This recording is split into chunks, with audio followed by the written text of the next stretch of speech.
കേന്ദ്രമന്ത്രി ധർമ്മേന്ദ്ര പ്രധാനെ പുറത്താക്കിയതിനു പിന്നിൽ രാജ്യത്തെ പരമോന്നത നീതിപീഠമായ സുപ്രീം കോടതിയാണെന്ന് പറഞ്ഞാൽ അത് തെറ്റാകില്ല. മന്ത്രിയുടെ രാജിയുടെ പേരുകൾ തേടിപ്പോയാൽ ആ യാത്ര മെയ് 15 ചെന്ന് നിൽക്കും. അന്ന് സുപ്രീം കോടതി ചീഫ് ജസ്റ്റിസായ സൂര്യകാന്ത് ഒരു കേസ് കേൾക്കവേ നടത്തിയ ഒരു പരാമർശം രാജ്യത്തെ യുവാക്കളെ ഒന്നടങ്കം ബാധിക്കുന്നതായിരുന്നു.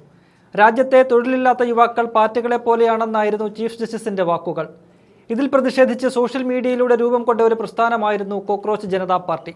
അമേരിക്കയിലിരുന്ന് അഭിജിത് ദീപ്കെ എന്ന ഇന്ത്യക്കാരൻ പാകിയ പ്രതിഷേധത്തിന്റെ വിത്തുമുളച്ച് പതിയെ രാജ്യത്തിന്റെ ഭാഗതയെ നിർണ്ണയിക്കുന്ന ഒരു സംഘടനയായി പൊടുന്നനെയാണ് വളർന്നത്. പാറ്റകൾ പിറവിയെടുത്ത സമയം പെർഫെക്റ്റ് ആയിരുന്നു. അവർക്ക് വളരുവാൻ വേണ്ട വെള്ളവും വളവുമെല്ലാം കൈക്കുമ്പിളിൽ വീണുകിട്ടിയ അസുലഭ സമയം.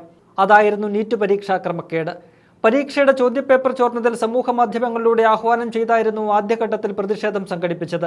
രൂപം കൊടുത്ത ദിവസങ്ങൾക്കുള്ളിൽ 2 കോടിയിലധികം ഫോളോവേഴ്സാണ് കോക്രോച്ച് ജനതാ പാർട്ടിയുടെ ഇൻസ്റ്റഗ്രാം പേജിലെത്തിയത്. അത് പിന്നീട് ഒരു മഹാസംഭവമായി രൂപാന്തരപ്പെടുകയായിരുന്നു. ഇതിനിടെ ക്രമക്കേടിനെ തുടർന്ന് പരീക്ഷ റദ്ദാക്കിയതോടെ മനം എടുത്ത് നിരവധി വിദ്യാർത്ഥികൾ ജീവനൊടുക്കി. ഇത് വിദ്യാർത്ഥി കൂട്ടായ്മയുടെ ആത്മരോഷം വർദ്ധിപ്പിച്ചു. ഫോണിൽ കുത്തിയും കുറിച്ചും പ്രതിഷേധിച്ചിരുന്നവർ ആദ്യമായി തെരുവിലേക്ക് സമരവുമായി ഇറങ്ങിയപ്പോൾ അഭൂതപൂർവമായ പിന്തുണയാണ് ലഭിച്ചത്. കേന്ദ്ര സർക്കാരിനെതിരെ യുവതയുടെ രോഷാഗ്നി അലയടിക്കുന്നത് അന്ന് കണ്ടു. ആ തീനാളം കെടാതെ കാത്തുസൂക്ഷിച്ച് ഇന്നൊരു കാട്ടുതീയായി ആളിപ്പടർത്തിയിരിക്കുകയാണ്. കേന്ദ്ര വിദ്യാഭ്യാസ മന്ത്രി ധർമ്മേന്ദ്ര പ്രധാന്റെ രാജി ആവശ്യപ്പെട്ട് കഴിഞ്ഞ 35 ദിവസത്തിലധികമായി ദില്ലിയിൽ സമരത്തിലാണ് CJP. തുടക്കം മുതൽ മുഖ്യധാരാ രാഷ്ട്രീയ പാർട്ടികളെയെല്ലാം ഒരു കൈയകലത്തിൽ നിർത്തിയാണ് വിദ്യാർത്ഥികൾ സമരമുഖത്ത് അടിയുറച്ചു നിൽക്കുന്നത്. എന്നാൽ രാഷ്ട്രീയ നേതാക്കൾ പലരും സമരവേദിയിലെത്തി നൽകിയ പിന്തുണയെ അവർ ഇരു കൈയും നീട്ടി സ്വീകരിക്കുകയും ചെയ്തു. ഒരു പാർട്ടിയുടെയും ബി ടീമായി അറിയപ്പെടാൻ വിദ്യാർത്ഥികൾ താൽപ്പര്യപ്പെട്ടില്ല. കാരണം അങ്ങനെ അറിയപ്പെട്ടാൽ അത് തങ്ങളുടെ സമരത്തിന്റെ ഉദ്ദേശശുദ്ധിയെ ചോദ്യം ചെയ്യുമെന്ന് അവർക്ക് ഉറപ്പുണ്ടായിരുന്നു.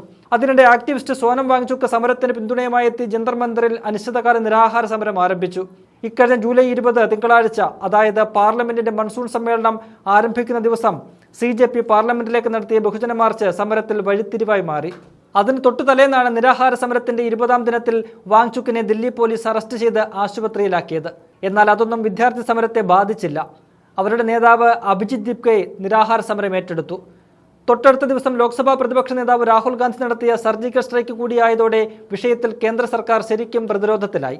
രാഹുലും കൂട്ടരും പ്രധാനമന്ത്രിയുടെ വസതിയിലേക്ക് നടത്തിയ മാർച്ച് അക്ഷരാർത്ഥത്തിൽ BJPയെയും കൂട്ടരെയും ഞെട്ടിച്ചു. രാജ്യത്തെ ഇന്റലിജൻസ് സംവിധാനത്തിന്റെ പരാജയമായി പോലും ആ സമരം വിശേഷിപ്പിക്കപ്പെട്ടു. അന്ന് രാഹുലിനെയും പ്രിയങ്കയെയും പോലീസ് തെരുവിലൂടെ വലിച്ചിഴച്ച കാഴ്ച സമരത്തിന് പകർന്നു നൽകിയ വീര്യം ചെറുതല്ല. തിങ്കളാഴ്ച മുതൽ വെള്ളി വരെയുള്ള 5 ദിവസവും പാർലമെന്റ് പൂർണ്ണമായി സ്തംഭിപ്പിച്ച കോൺഗ്രസിന്റെ നേതൃത്വത്തിലുള്ള പ്രതിപക്ഷം സമരത്തിൽ തങ്ങളുടെ പങ്ക് വഹിച്ചു. വിദ്യാർത്ഥി കൂട്ടായ്മയെ തുടക്കം മുതൽ വെറും പാറ്റകളെന്ന് പരിഹസിച്ച് അവഗണിച്ചിരുന്ന BJPക്ക് പക്ഷേ ഒടുവിൽ അവരെ പരിഗണിക്കേണ്ടി വന്നു. തിങ്കളാഴ്ച കേന്ദ്ര ആരോഗ്യമന്ത്രി JP നദ്ദ സമരക്കാരെ കാണാൻ കൂട്ടാക്കി. അന്ന് മന്ത്രിയുടെ രാജി ഉൾപ്പെടെയുള്ള തങ്ങളുടെ ആവശ്യങ്ങൾ CJP അറിയിച്ചു. രാജിക്ക് വഴങ്ങില്ലെന്ന കേന്ദ്ര നിലപാട് സമരത്തിന് ഊർജം പകർന്നു നൽകുന്നതായി മാറി.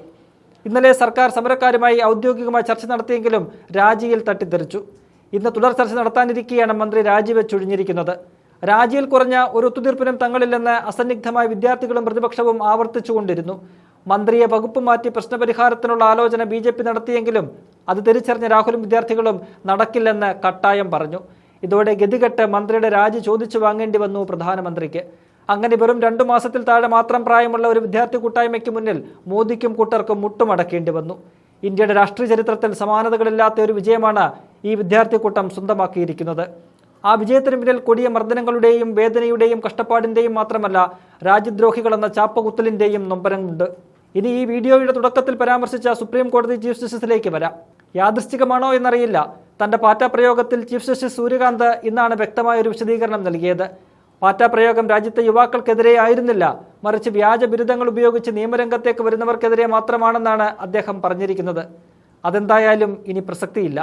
ആ പാറ്റ പ്രയോഗം രാജ്യത്തെ യുവതയ്ക്ക് ഒരു പുതിയ മേൽവിലാസം നൽകിയിരിക്കുന്നു. അടുത്ത കാലത്തൊന്നും ഒരു രാഷ്ട്രീയ പാർട്ടികൾക്കും സാധിച്ചെടുക്കാൻ പറ്റാത്ത കാര്യമാണ് മോദിയിൽ നിന്ന് അവർ നേടിയെടുത്തിരിക്കുന്നത്. അങ്ങനെ ധർമ്മേന്ദ്ര പ്രധാനെ മുൻ മന്ത്രിയാക്കിയതിൽ പറഞ്ഞു വരുമ്പോൾ ചീഫ് ജസ്റ്റിസിനും കാര്യമായ പങ്കുണ്ട് എന്ന് പറയേണ്ടി വരും. കാരണം ആ പാറ്റ പ്രയോഗം അന്നുണ്ടായിരുന്നില്ലെങ്കിൽ അത്തരമൊരു കൂട്ടായ്മ പിറവിയെടുക്കില്ലായിരുന്നു. നീറ്റ് പരീക്ഷാ ക്രമക്കേടിനെതിരെ ഇത്ര ശക്തമായ സന്ധിയില്ലാത്ത പോരാട്ടം നടക്കുമായിരുന്നുമില്ല.